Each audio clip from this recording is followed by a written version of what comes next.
ഞാൻ ഇന്ന് രാവിലെ വോട്ട് ചെയ്തത് പേരാവൂർ നിയോജക മണ്ഡലത്തിലെ വട്ടിയറ എൽ.പി. സ്കൂളിലാണ്. ജനാധിപത്യത്തിൻ്റെ ഉത്സവമാണ് വോട്ടിംഗ്.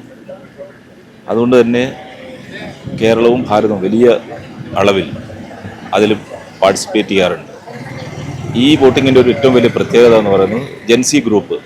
ആ ജെൻസി ഗ്രൂപ്പിന് വോട്ട് ചെയ്യാനുള്ള അവസരം കിട്ടിയ ഒരു വോട്ടിംഗാണ് ഇപ്പോൾ നടന്നുകൊണ്ടിരിക്കുന്നത്. അതുകൊണ്ട് ജെൻസി ഗ്രൂപ്പ് യുവാക്കൾ എപ്പോഴും മാറ്റത്തിനായിട്ടുള്ള വോട്ടിംഗ് ആയിരിക്കും. ആ മാറ്റത്തിനായിട്ടുള്ള വോട്ടിംഗ് നരേന്ദ്രമോദിക്ക് വേണ്ടി ഭാരതത്തിൻ്റെ കേരളത്തിൻ്റെ വികസനത്തിന് വേണ്ടിയിട്ടായിരിക്കും, കേരളത്തിലെ മാറ്റത്തിന് വേണ്ടിയിട്ടായിരിക്കും എന്നുള്ളത് തന്നെയാണ് എൻ്റെ പ്രതീക്ഷ.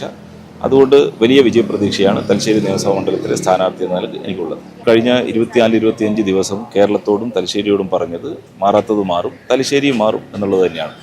അതുകൊണ്ട് തലശ്ശേരിയിൽ കഴിഞ്ഞ 70 വർഷമായിട്ട് നടക്കാത്ത വികസനം, ആ വികസന പ്രവർത്തനം തലശ്ശേരിയിൽ നടക്കൂ എന്നുള്ളതാണ് വോട്ടർമാർ പ്രതീക്ഷിക്കുന്നത്. അതിനുള്ള കാരണം നരേന്ദ്രമോദി 2014 തൊട്ട് ഇന്ത്യയിൽ കൊണ്ടുവന്നിട്ടുള്ള മാറ്റം, ഇന്ത്യയിലുള്ള വികസനം കാണുന്നു. അതിൻ്റെ ഒരു വലിയ ഗുണഭോക്താക്കൾ എന്ന നിലക്ക് തലശ്ശേരിയുടെ ആൾക്കാരുണ്ട്. ഹൈവേയുടെ വികസനമായാലും റെയിൽവേ സ്റ്റേഷൻ്റെ വികസനമായാലും എല്ലാ വീടുകളിലും വെള്ളം എത്തിക്കുന്ന കാര്യത്തിലായാലും നരേന്ദ്രമോദി വലിയ വികസന പ്രവർത്തനത്തിന് നേതൃത്വം കൊടുത്തിട്ടുണ്ട്. അപ്പോൾ ആ ഒരു വികസനം തലശ്ശേരിയിൽ ഉണ്ടാവും എന്നുള്ളതാണ് ഭാരതീയ ജനതാ പാർട്ടി ജയിച്ചാൽ ജനങ്ങൾ പ്രതീക്ഷിക്കുന്നു. അതുകൊണ്ട് വലിയ പിന്തുണ ജനങ്ങളുടെ ഇടയിൽ നിന്ന് BJP കിട്ടുന്നുണ്ട്. ഒന്ന്, നരേന്ദ്രമോദി പ്രഖ്യാപിച്ചിട്ടുള്ള എല്ലാ പദ്ധതികളും സമൂഹത്തിൻ്റെ എല്ലാ മേഖലകളിലുള്ള ജനങ്ങളെ സ്പർശിക്കുന്നതാണ്. ഇപ്പോൾ സാധാരണക്കാരായ ജനങ്ങൾക്ക് വീട് വെച്ച് കൊടുക്കാനുള്ള കാര്യങ്ങൾ, വീട്ടിലേക്ക് വെള്ളം എത്തിക്കാനുള്ള കാര്യങ്ങൾ, ശൗചാലയം നിർമ്മിച്ചു കൊടുക്കാനുള്ള പദ്ധതി, ഗ്യാസ് കണക്ഷൻ്റെ, അതോടൊപ്പം തന്നെ ഈ നാഷണൽ ഇൻറ്റഗ്രിറ്റി എന്ന നിലക്ക് വുമൺ എംപവർമെൻറ്റ് വേണ്ടിയിട്ടാണ് ഈ സുകന്യ സമൃദ്ധി പോലുള്ള പദ്ധതികൾ.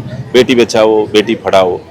ഉത്തരേന്ത്യൻ സ്ഥലങ്ങളിലൊക്കെ നമുക്കറിയാം, പെൺകുട്ടികൾ ജനിച്ചു കഴിഞ്ഞാൽ വീടുകളിൽ അതൊരു വലിയൊരു പ്രശ്നമായിട്ട് മാറിയിരിക്കുന്ന സാഹചര്യമുണ്ട്. അവിടെ നിന്ന് പെൺകുട്ടികൾ ഒരു അഭിമാനമാണ്, ഒരു പ്രൈഡാണ്. ഞങ്ങൾ പെൺകുട്ടി ജനിച്ചാൽ അത് നമ്മുടെ സരസ്വതി വീട്ടിൽ ജനിക്കുക എന്നുള്ള ഒരു കൺസെപ്റ്റിലേക്ക് വരാൻ വേണ്ടിയിട്ടാണ് നരേന്ദ്രമോദി ഈ പദ്ധതികൾ പ്രഖ്യാപിച്ചിട്ടുള്ളത്.